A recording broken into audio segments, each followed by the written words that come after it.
Hello everyone. तो कैसे हैं आप सभी? आई होप बढ़िया होंगे। चलिए आज का टॉपिक स्टार्ट करने वाले हैं।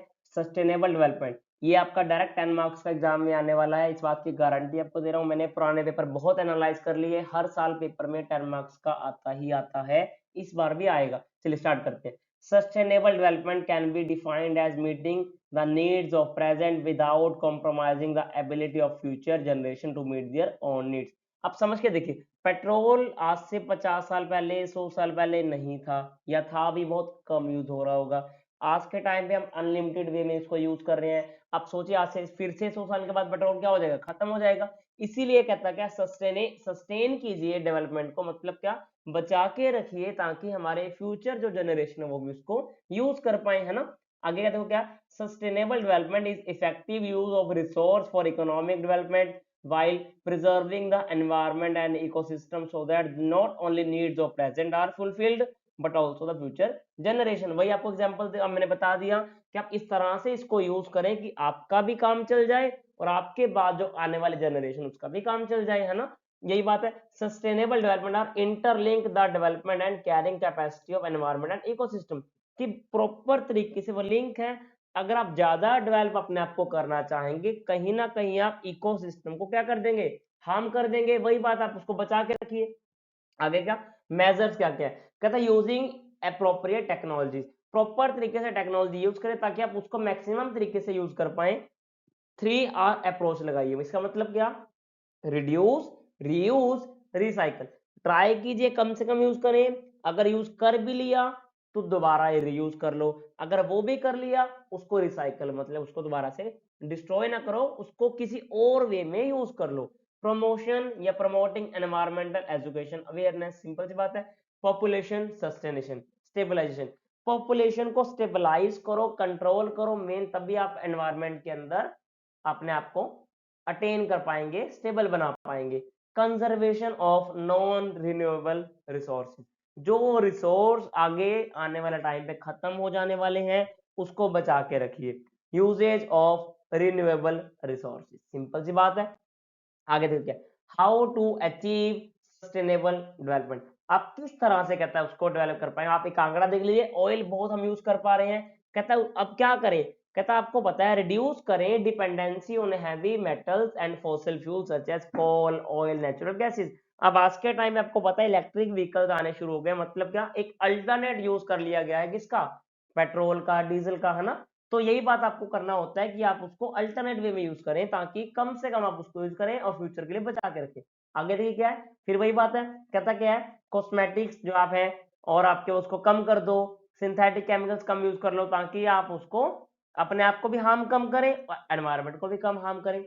नेक्स्ट क्या देखिए, reduce our destruction of nature including clearing of forest, natural habitats for human needs. अब लोग कर क्या रहे हैं, अपने जंगल को काटे जा रहे हैं, काटे जा रहे हैं, या तो उनको जगह चाहिए रहने के लिए या फिर क्या, उनको बेचने के लिए पैसा चाहिए। जैसे आप माने फर्नीचर बना रहे हैं और लकड़ी का सामान बना रहे हैं, मतलब क्या, नेचर को डायरेक्टली हार्म करते जा रहे हैं। इस वजह से क्या होगा, आने वाले टाइम में आप देखना बिल्कुल बुरी तरह से बंजर जमीन बन जाएगी। इसीलिए हम उसको बचा के रखें, ये हमारा मॉरल ड्यूटी भी बन जाता है। एज ए टीचर हम बच्चों को समझाएं। आगे क्या देखिए, एंश्योर करें कि वो ना रुके meeting their needs in order to achieve environmental stability, we must maintain balance between environment economic sustainability. आप ये मत समझे कि हम पेड़ को काटे जा रहे हैं, काटे जा रहे हैं और नए नहीं लगा रहे, तो वो तो गलत है। कहता है कि अगर आपको किसी पेड़ को काटना पड़ भी रहा है किसी भी कारण से, या वो जगह की वजह से, या आपको वो जगह मान लीजिए फैक्ट्री के लिए चाहिए, किसी भी कारण से आपको चाहिए, तो उसका अल्टरनेट क्या है, आप उसी के आसपास कुछ पेड़ लगा दीजिए, उसकी देखभाल करें ताकि एनवायरनमेंट को हार्मफुल ना हो इफेक्ट, जो ऑक्सीजन मेंटेन रहे, है ना, CO2 मेंटेन रहे हमारे एनवायरनमेंट की। नेक्स्ट है देखिए, recycle and reuse as many waste product are resources possible, जितना हो सके रिसोर्स को रिसाइकल करें, रीयूज करें ताकि एनवायरनमेंट को हार्मफुल इफेक्ट ना हो। नेक्स्ट देखिए क्या है, make good that last longer and easy to use, recycle and repair। कहता है इस तरह से आप चीजों को यूज करें कि आप उसको बार बार यूज कर सके, लंबे समय तक उसको यूज करें। अब प्लास्टिक मान लीजिए, प्लास्टिक अगर टूट जाता है, अगर हम उसको एनवायरनमेंट में फेंक देते हैं, आई प्लास्टिक इकलौता ऐसा एक मटेरियल मान लीजिए जो गलता नहीं कभी भी, तो मतलब एनवायरमेंट के लिए क्या हार्मफुल है ना, इसीलिए हम उसको ना फेंकें बल्कि उसको क्या करें, हम रीयूज कर लें। नेक्स्ट ये क्या है, कहते डिपेंड हो जाइए रिन्यूएबल रिसोर्सेज के ऊपर, जैसे आपके पास सन वाइंड है, बायोमास है, फ्लोइंग वाटर है, जियोथर्मल है, टीडल है। आप एग्जांपल के लिए आप फोटो देख सकते हैं आपके स्क्रीन के ऊपर। नेक्स्ट देखिए, सस्टेन करें earthen biodiversity with emphasise on protecting vital habitats of wild species, कि आप अपने आप को बचा के ना रखें, अपने फायदे को ना सोचें कि समाज के अंदर आपको पास जो जानवर रह रहे हैं उनका भी एनवायरनमेंट है, उनको भी हमने बचा के रखना है। हम अपने फायदे के लिए पेड़ों को काट रहे हैं, लेकिन वो कहाँ जाएंगे, और वो अगर चले जाएंगे, वो अगर खत्म हो जाएंगे, पूरी तरह से एनवायरनमेंट क्या हो जाएगा, खत्म हो जाएगा। नेक्स्ट ये क्या है, प्रॉब्लम्स क्या क्या आती हैं, this agreement between stakeholders, कि आपको पता होगा कि जो फैक्ट्रीज वाले हैं उनके लिए एक कार्बन का एक उनको पैरामीटर मिलता है कि आप इतने तक की कार्बन को बर्न कर सकते हैं।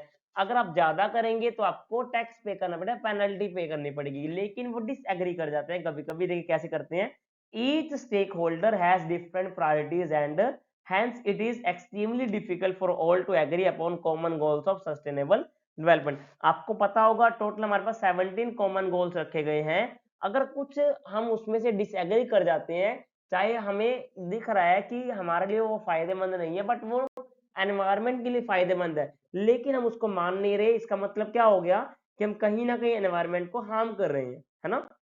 नेक्स्ट क्या है, डिसएग्रीमेंट आगे क्या है, कहता क्या है कि uncertainty, there is always uncertainty regarding different global environmental issues and the manner in which they interact with global system। वही सिंपल सी बात है, कंजप्शन एंड लाइफस्टाइल, कि आप चीजों को खत्म तो कर रहे हैं अपने आप को, लाइफस्टाइल को बड़ा बनाने के लिए, लेकिन क्या हो रहा है, हमारा एनवायरनमेंट बिल्कुल तरह से क्या हो रहा है, खत्म हो रहा है, और इसका खामियाजा हमारे आने वाली जनरेशन को भुगतना पड़ेगा अगर हमने आज इसको नहीं रोका। चलिए, आज का टॉपिक यही था। Thanks for listening, thanks for watching. I hope आपको आज की वीडियो पसंद आई होगी। अगर वीडियो पसंद आई, वीडियो को लाइक करें, शेयर करें, सब्सक्राइब करें चैनल को, और कमेंट करें। आपको अगर वीडियो पसंद आ रही है, कुछ भी डाउट आप कमेंट कर सकते हो, और इसी तरह से आपको अगर और वीडियो चाहिए आप हमें बता सकते हैं। आपका कोई एग्जाम अगर और होने वाला है बीएड का, हमें आप वो भी बता सकते हैं, हम उसको भी डिस्कस कर लेंगे। Thanks for watching.